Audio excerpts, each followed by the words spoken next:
Hey guys, Taylor here. Today we are going to learn Hey Jude by the Beatles, another amazing, wonderful classic Beatles song. It's a ton of fun to play. So we're going to break this one down, go through it part by part, and you can access the PDF and the written music for this song in the description below this video so that you can follow along with everything and put all the parts together and in order so you can get this one down from start to finish. Let's go ahead and dive in and start breaking down Hey Jude.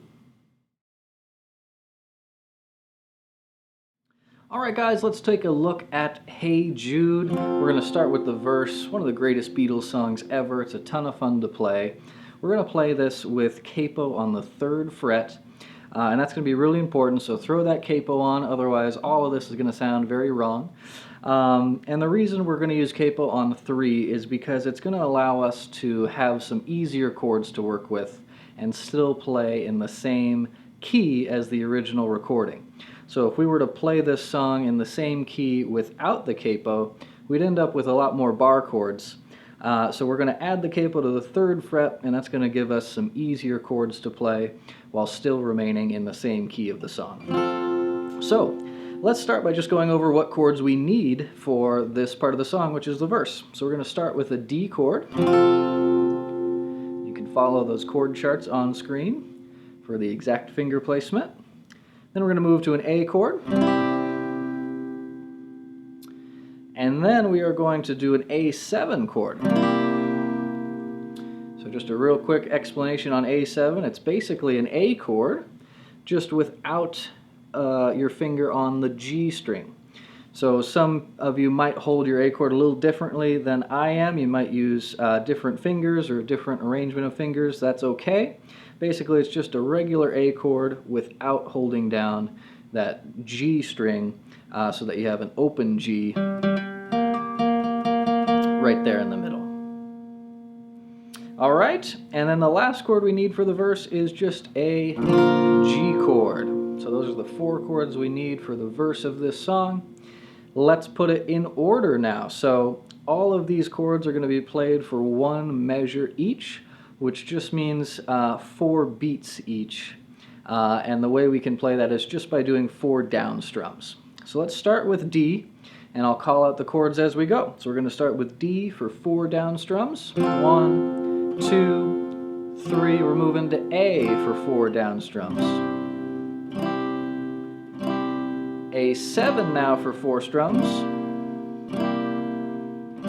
Back to D, 4 strums. 2, 3, over to G. 3, over to D, back to D. 1, 2, 3, A7 for 4 strums. And back to D for 4 strums.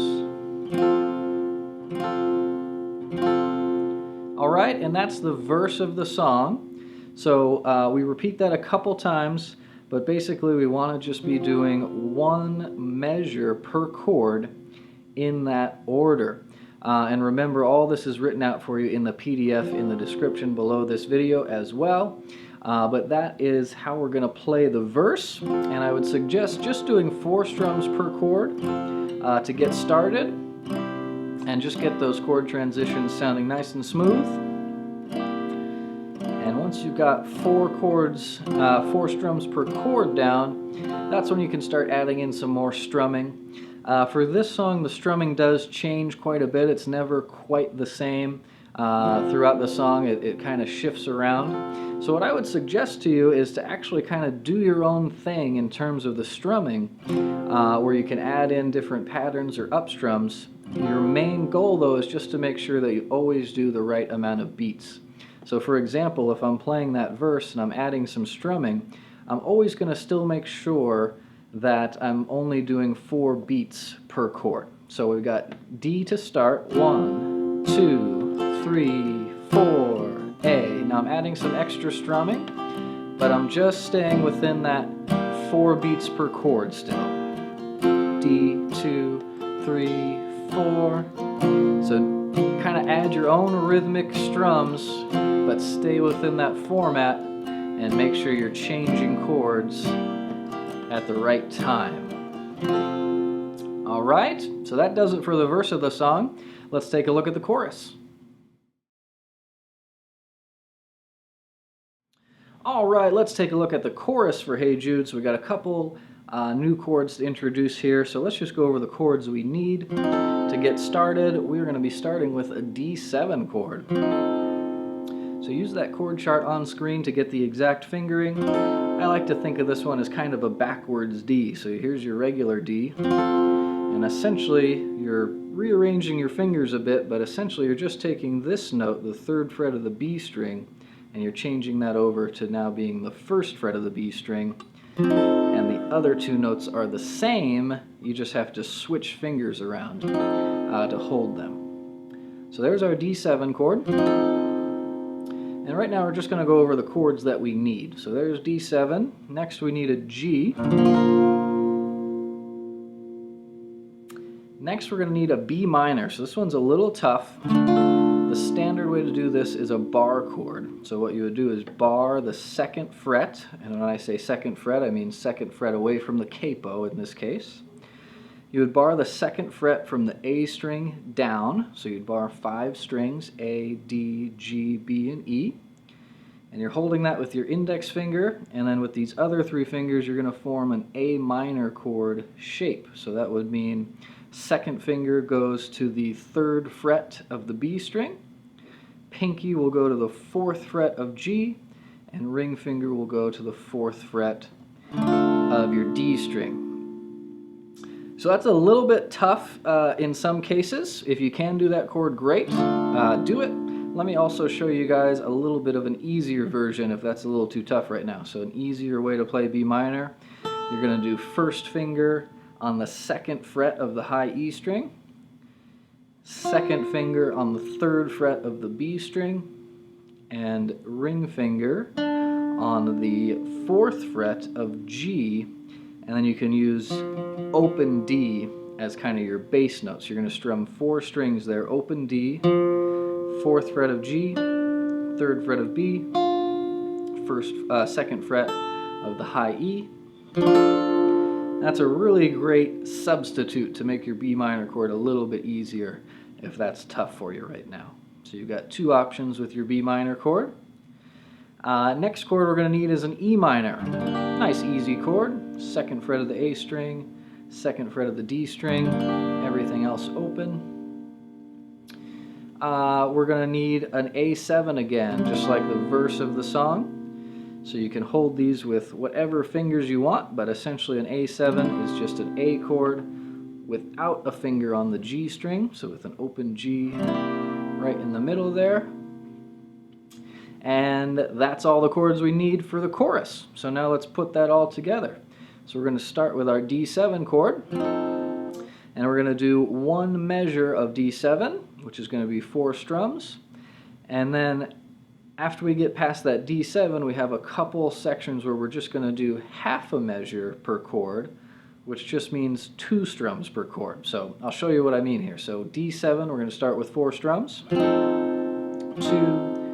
3, and then we're moving to G for just 2 strums, 1, 2, and then the second half of the measure is going to be the B minor chord for 2 strums, 3, 4. Now we're moving to E minor for 2 strums, back to G for 2 strums. Now we're going back to 4 strums, A7 for 4 strums, and D for 4 strums. And then we repeat that, so let's do that all again. Let's go back to D7 to start, D7, 2, 3, over to G for 2 strums, 1, 2, B minor for 2, 1, 2, E minor for 2, G for 2, A7 for 4, D for 4, and now we go into this last part of the chorus. We're going to go to a D7 chord just for 2 strums. So this is where the time signature actually changes just real quickly. It goes to a measure of 2-4, which just means we're going to do 2 strums on that D7, and then we're going to go back to our A7 for 2 measures, which is going to be a total of 8 strums. Alright, so remember this is all written out in the PDF download below this video so you can visualize it and see it. But that is what you want to be doing for the chorus of this song. Again, just start with doing 4 strums per chord and just trying to get those changes nice and smooth. Add in that easy version of B minor if you want.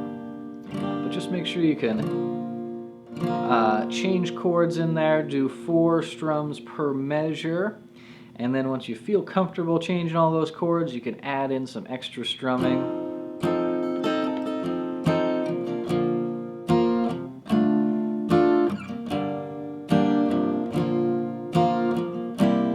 Alright guys, so practice those changes, get the timing right, and then add some strumming in there, and that'll do it for the chorus of Hey Jude.